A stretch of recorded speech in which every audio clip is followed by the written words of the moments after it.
দেখুন আয়নাঘরের ভয়ঙ্কর আরও একটি নতুন ভিডিও। একে একে বেরিয়ে আসছে আয়নাঘরের ভয়ঙ্কর সব ভিডিও ফুটেজ। শুধু একটি দুটি নয়, বরং অসংখ্য মানুষ এখনও আয়নাঘরে বন্দী, যাদের প্রত্যেক দিন কাটছে কষ্ট এবং যন্ত্রণায়। তবে এখনও কারা কারা বন্দী আছে এই আয়নাঘরে তা জানবেন আয়নাঘর থেকে ফিরে আসা এক ভাইয়ের মুখে। আর এই ঘরে নাকি নিরীহ মানুষদেরকে নিয়ে এসে বন্দি করে জুলুম ও অত্যাচার করে মেরে ফেলা হতো। এমনকি এই ঘর থেকে বেরিয়ে আসছে একে একে অসংখ্য মৃত মানুষের কঙ্কাল। আর এই সব ভয়ঙ্কর কার্যক্রমের সাথে জড়িত ছিল স্বৈরাচারী শেখ হাসিনা। তার নির্দেশে এই আয়নাঘরে এমন ভয়ঙ্কর কার্যক্রম হতো। আর এই সব কার্যক্রম পরিচালনা করত ডিবি হারুন, যে কিনা নিজের মুখেই স্বীকার করেছে। যদি আপনি এই আয়নাঘরের ভেতরের দৃশ্য একবার দেখেন তাহলে নিজেকে কন্ট্রোল করতে পারবেন না। আর তাই তো এই আয়নাঘরের ভেতর থেকে যারা ফিরে এসেছে তাদের মুখ থেকে ভয়ঙ্কর লোমহর্ষকর বর্ণনা শুনলে আপনি নিজেকেও সামলাতে পারবেন না। শুনুন তাহলে এই আয়নাঘরের ভেতরে এক ভাই নিজের মুখ থেকে তার ভয়ঙ্কর সব অভিজ্ঞতার কথা। চোখে কাপড় বেঁধে দেয় তারা, একটা কালো কাপড়। কোনো কান্না করতে পারতেছিলাম না, কান্না করলেই থাপ্পড় খেতাম। আমার এই পাশগুলো ফুলে গিয়েছিল।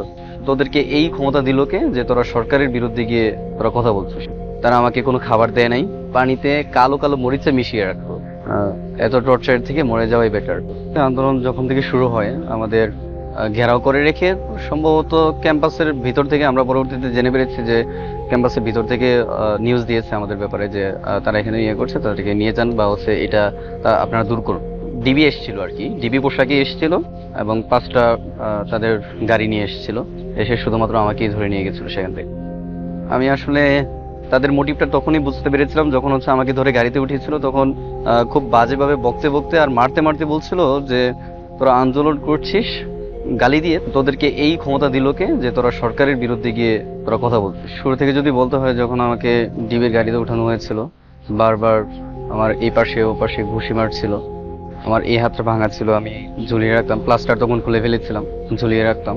এই হাতে না মেরে এদিকে ঘুষি মারছিল, এদিকে ঘুষি মারছিল, লাঠি দিয়ে খোঁচা মারছিল তাদের হাতের। সব ধারণা আমার নাশাত করে দেয় তারা। যখন ডিবি কার্যালয়ের মূল ভবনের নিচতলা আমি পৌঁছাই, তখন আমার চোখে কাপড় বেঁধে দেয় তারা, একটা কালো কাপড়। তারপরে আমাকে এক জায়গায় নিয়ে যায়, কোথায় নিয়ে যায় সেটা আমি বলতে পারবো না। আমার শরীরে কোনো কাপড় রাখিনি তারা, একেবারে সব কাপড় খুলে ফেলে। তারপর যখন তাদের ডিসি আসে, আমি এটা বুঝলাম এভাবে, কয়েকজন বলতেছে যে এই ডিসি আসছে, ডিসি আসছে। আমাকে শোয়ানো হলো নিচে। তখন থেকে অত্যাচার শুরু, মাটিতে পড়ে যায় আর কি, মাটি বলতে নিচে ফ্লোরে। তো দুই পাশে আমাকে এই হাত তো সোজা করতে পারছিল না, এই হাত এভাবে রেখে আর ওই হাত লম্বা করে পায়ে দুজন ধরেছিল। রুটি যেভাবে বেলুন দিয়ে বলে ঠিক ওইভাবে লাঠি জাতীয় কোনো একটা বস্তু দিয়ে তারা আমার এই নাভি থেকে একদম হাঁটু পর্যন্ত তারা খুব জোরে জোরে বলছিল। লজ্জাস্থানের অন্ডকোষে এসে জোরে জোরে আঘাত করছিল লাঠি জাতীয় কোনো একটা বস্তু দিয়ে অথবা হাতের আঙুল দিয়ে। আমার একবারে দম বের হয়ে আসতেছিল ঠিক তখনটাতে। কোনো কান্না করতে পারতেছিলাম না, কান্না করলেই থাপ্পড় খেতাম। আমার এই পাশগুলো ফুলে গিয়েছিল। এটা শেষ হওয়ার পরে আমাকে আবার চিৎ করে শোয়াইছিল। তারপর আবার আমার অপোজিট পাশে ঠিক একইভাবে বেলুনের মতো রুটি যেভাবে বলে এভাবে বলছিল। যখন তারা এটা পারছিল না তখন শেষ পর্যন্ত বল তুই ছাত্রদল করিস। আমার এই হাতটা লম্বা করে তারা ধরে ধরে এই হাতের গিরাতে তারা লাঠি জাতীয় একটা বস্তু দিয়ে জোরে চাপ দিয়ে ধরে এবং স্বীকার করতে বলে তুই শিবির করিস, নাও তুই ছাত্রদল করিস।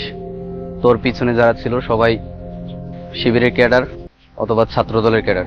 এমন আমার না একদম দম বার হয়ে আসছিল তখন। আমি তাদেরকে বুঝিয়ে শেষ করতে পারতেছিলাম না। এক পর্যায়ে তারা আমার মানিব্যাগ থেকে একটা কার্ড পায় যে আমি বিএনসিসি কর্পোরাল। আমি তাদেরকে আসলে বলেছিলাম যে আমি সামরিক মহড়ায় আমি অংশ নিয়েছিলাম, ইএক্স নবদিগন্ত যেটা ছিল। তখন তারা হঠাৎ করে বলে ওঠে যে তার শরীর অনেক শক্ত, সে জঙ্গি ট্রেনিং নিয়েছে।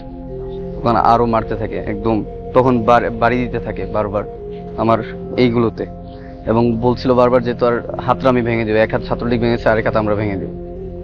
রাত 7:30টার দিকে সমুদ্র রায়েরবাগে পুলিশদের খুব বেশি মারা হয়েছিল। তখন আমাকে আবার নিয়ে যাওয়া হয়। তখন আমার চোখ খোলা ছিল কিন্তু কাপড় চোপড় তখনও পরায়নি। আমার হাতে হ্যান্ডকাপ লাগানো হয়, এই বাঙা হাত খোলে, 2 হাতে হ্যান্ডকাপ লাগানো হয় এবং হাঁটুর উপরে বসানো হয়। অ্যাসিস্ট্যান্ট কমিশনার গোলাম মুস্তফা বারবার সে আমার দিকে তেড়ে আসতেছিল হাতে তার শটগানটা নিয়ে। এবং খুব খারাপ খারাপ গালি দিয়ে, যেগুলো আমি উচ্চারণ করতে পারবো না, বলছিল যে পুরো ম্যাগাজিন তোর মাথায় উড়িয়ে দিব। সে মাঝখানে বলেছিল যে আমরা 10 লাখ সৈন্য বাংলাদেশে আছি, 10 লাখ যদি একসাথে বুলেট ছুরি তাহলে 10 লাখ বুলেট ছুড়বে, তোরা শিক্ষার্থী কয়জন, এই কথাটা বলেছে। তারা আমাকে অনেক ভয়েস রেকর্ড শুনিয়েছে, যেটা আমি 15 তারিখ থেকে অন্যান্য সমন্বয়ক এবং ছাত্রদের সাথে কথা বলছিলাম, সেই ভয়েসগুলো শুনিয়েও আমাকে মেরেছে। আমার হাঁটুগুলোতে এমনভাবে মেরেছে যে আমি হাঁটুর উপরে বসতেও পারতেছিলাম না। তারা আমাকে কোনো খাবার দেয় নাই, আমি পানি চেয়েছিলাম, তারা আমাকে কোনো পানি দেয়নি। যতক্ষণ পর্যন্ত তাদের কার্যালয়ে ছিলাম, রাত প্রায় 9:30 পর্যন্ত, তাদের কার্যালয় থেকে ডিবির গারদেই নিয়ে গিয়েছিল। পানির পিপাসা আমার এত বেশি পেয়েছিল, কারণ ওই দিন শুক্রবার ছিল, আর সকালবেলা আমাদের রান্নাও হয়নি, আমরা খাবার দাবার করতে পারিনি ঝামেলার কারণে। ওই দিন এমনিতেই হচ্ছে তাদের টর্চার, আরেকে হচ্ছে পেটে ক্ষুধা, আরেকে হচ্ছে প্রাণীর তৃষ্ণা। সবকিছু মিলিয়ে আমার বারবার মনে হচ্ছিল যে এত টর্চার থেকে মরে যাওয়াই বেটার, বা নিজেকে ভেবে নিয়েছিলাম যে হয়তো আজকে আমাকে শেষ করে দিবে। যাই হোক, সেখান থেকে যখন ডিবির গারদে নিয়ে নেওয়া হয়েছিল, তখন ডিবির গারদে আমাকে রাত 2:30টার দিকে আমাকে উঠিয়ে নেওয়া হয় ডিবির গারদ থেকে, এবং এটা বলে দেওয়া হয়েছিল যে তোদের ক্রস ফায়ার দেওয়া হবে। এখন আমাদেরকে 4 জনকে নিয়ে যাওয়া হয়েছিল, 4 জনে আমরা ছাত্র ছিলাম। 4 জনকে নিয়ে আমাদের মোটামুটি তারা গান লোড করতে করতে বলছিল যে আজকে শেষ, তোরা যা দোয়া করার তা দোয়া চেয়ে নে, আজকে তোদের জীবন শেষ।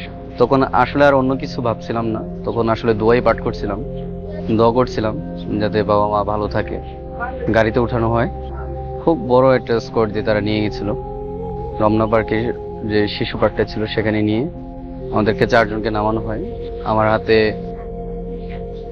এক ব্যাগ ককটেল, আর আমার পাশে যিনি ছিলেন তার হাতে 8টা পেট্রোল বোমা ধরিয়ে দেওয়া হয়েছিল। তারপর তারা সেগুলো ভিডিও করে, এবং ওইখানকার ফুলের দোকানদার 2 জনকে নিয়ে তারা তাদের থেকে সাক্ষ্য প্রমাণ নেয়। আমাদের হাতে হ্যান্ডকাপি ছিল তখন, তো সেখানে তারা বেশ কয়েকটা ফায়ারও করে, সেখান থেকে আমাদের ফিরিয়ে আনা হয়। তারপর দিন যখন আদালতে উঠাবে, আমার 2 হাত ভাঙা ছিল তখন।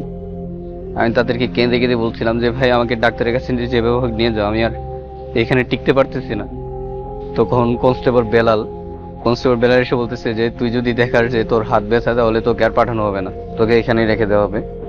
তো বিষয়টা হচ্ছে, পাশের কয়েকজন আমাকে বলছিল, দেবীর গাঁওতে যারা ছিল, যে তুমি যদি এভাবে ব্যথায় কাতরাও তাহলে তোমাকে রাজারবাগ পুলিশ লাইন হসপিটালে নিয়ে যাবে, সেখান থেকে তোমাকে ডাক্তারের কাছে নিয়ে যাবে, কিন্তু আদালতে উঠাবে না, তখন আবার তোমার জীবনের একটা হুমকি থাকবে। তখন তাকে বললাম যে না, আমি ভালো আছি, সুস্থ, আমাকে নিয়ে যাও। আমি তখন আমার 2 হাত, আমার যে এই হাত যেটাতে ঝুলিয়ে রেখেছিলাম, 2 হাত ওইটাতে এভাবে ঝুলিয়ে রাখতাম। তারা এখানে আর একটা কথা বলতে ভুলে গিয়েছি, সম্ভবত তারা এখানে আমাকে ইনজেকশন দিয়েছে, কারণ আমার চোখ বাঁধা ছিল, আমি বুঝতে পারিনি এখানে কি হয়েছে। পরবর্তীতে ডিবির কারণে আমার সাথে যারা ছিল অধিকাংশই তাদের আচরণ দেখে বলেছে যে সম্ভবত তোমাকে কোনো একটা কিছু তারা করেছে ইনজেকশনটা যখন দিয়েছে তখন প্রায় 2 মিনিট আমার শরীরটা কেঁপেছে। ইনজেকশনটা কখন দিয়েছে? যখন আমার অন্ডকোষে তারা আঘাত করছিল, তার 10 থেকে 12 মিনিট পরে, যখন আমার পিছনের পাশটা তারা রুটির মতো বলছিল, তখন হচ্ছে এই জায়গাতে ইনজেকশনের মতো কিছু একটা ফিল হয়েছিল। 2 মিনিট যাবত পুরো শরীর কেঁপেছে, প্রায় আধা ঘন্টা যাবত পুরো শরীর মারাত্মকভাবে ব্যথা করেছে। দিন শেষে মরতে মরতে বেঁচেছি। অনেকবারই ভেবেছিলাম যে মরে যাচ্ছি শেষ। আদালতে ওঠানোর পরে আদালতে আমার অ্যাডভোকেটকে বলেছিলাম যে এসব কিছু করেছে। অ্যাডভোকেট জাজকে বলেছিল, তারপরেও সে হয়তো তার উপর থেকে তাকে ইনস্ট্রাকশন দেয়া আছে, সে আবারও 2 দিনের রিমান্ড দেয়। 2 দিনের রিমান্ডে আবার এসেছি।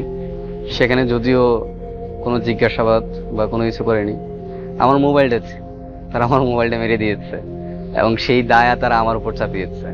তারা বলছিল যে তোর মোবাইল তুই ফেলে দিয়েছিস, কোথায় ফেলেছিস, এই বলে আমাকে মেরেছিল। আর মজার বিষয় কি, আমার যে নেক ব্যান্ডটা আমার কাঁধে ঘাড়ে ছিল, সেই নেক ব্যান্ডটা নিয়ে একজনের ডেস্কে রেখেছে, আমার মানিব্যাগ নিয়ে আরেকজনের ডেস্কে আরেকজনে রেখেছে। কিছু টাকা ছিল, বেশি না, কিন্তু তারা যে এমন হাইজ্যাকার হতে পারে।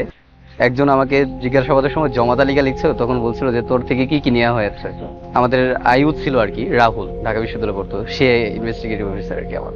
সে জিজ্ঞেস করছে। তখন আমি বলছিলাম আর কি আমার মোবাইল ছিল, আমার মানি ব্যাগ ছিল আর নেক ব্যান্ডটা ছিল। তো সে বললো যে তোর কাছ থেকে তো আমরা কিছুই পাইনি।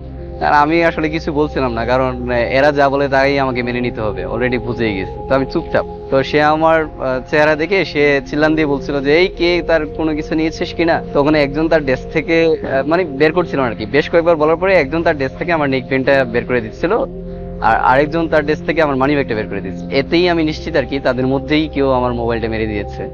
দেশের একটা ডিটেকটিভ ব্রাঞ্চ, মানে সবার আস্থার জায়গার হওয়ার কথা ছিল। আমি একজন শিক্ষার্থী, একটা যৌক্তিক দাবিতে আন্দোলন করছি, সেখান থেকে নিয়ে গিয়ে আমার হাতে বোমা দিয়ে আমাকে রিকভারি দিবে, আমাকে এইভাবে টর্চার করবে। সাধারণ মানুষকে তারা কেমন টর্চার করতে পারে? আসলে তাদের উপর আমার আর মোটেও কোনো আস্থা নেই। পুলিশের উপর থেকে মানুষের বিশ্বাস এমনিতেই উঠে যায়নি। যদিও এই আয়নাঘর পরিচালনা হতো শেখ হাসিনার নির্দেশেই, কিন্তু শেখ হাসিনা স্বয়ং এর তত্ত্বাবধান করতো না, বরং তত্ত্বাবধান করত ডিবি হারুন, জিয়াউর হাসান সহ আরও অনেকেই। যারা এই আয়নাঘরে যারা নিজেদের জীবন অতিবাহিত করেছে, তাদের অবস্থা হয়েছে অত্যন্ত করুণ। কেননা এই আয়নাঘরে শুধু তারা বন্দী ছিল না, এমনকি তাদেরকে দিনের পর দিন মানসিক শারীরিক নির্যাতন করা হতো। আর সেই নির্যাতন এতটাই তীব্র ছিল যে একটি মানুষ কখনোই সহ্য করার মতো নয়। ঠিকঠাক মতো খাবার দেওয়া হতো না, খাবার দিলেও পান করার জন্য পানি দিত না। বাধ্য হয়ে সেখানকার বন্দীরা নিজেদের মূত্র পান করত। এই ভাইয়ের মতো আরও অসংখ্য মানুষ আয়নাঘরে এখনও বন্দী রয়েছে। তাদের পরিণতি কীরূপ ভয়াবহ হতে পারে তা একবার আন্দাজ করুন। তাই তো অন্তর্বর্তী সরকারের কাছে একটাই দাবি, আর সেটি হলো তারা যেন সেই আয়নাঘরকে গুড়িয়ে দেয়, এবং যারাই এই আয়নাঘরের সাথে জড়িত ছিল তাদেরকে আইনের আওতায় এনে কঠিন থেকে কঠিন শাস্তি দেওয়া হোক। তো বন্ধুরা, এই আয়নাঘরের ব্যাপারে আপনাদের কি মতামত তা অবশ্যই কমেন্ট করে জানাবেন।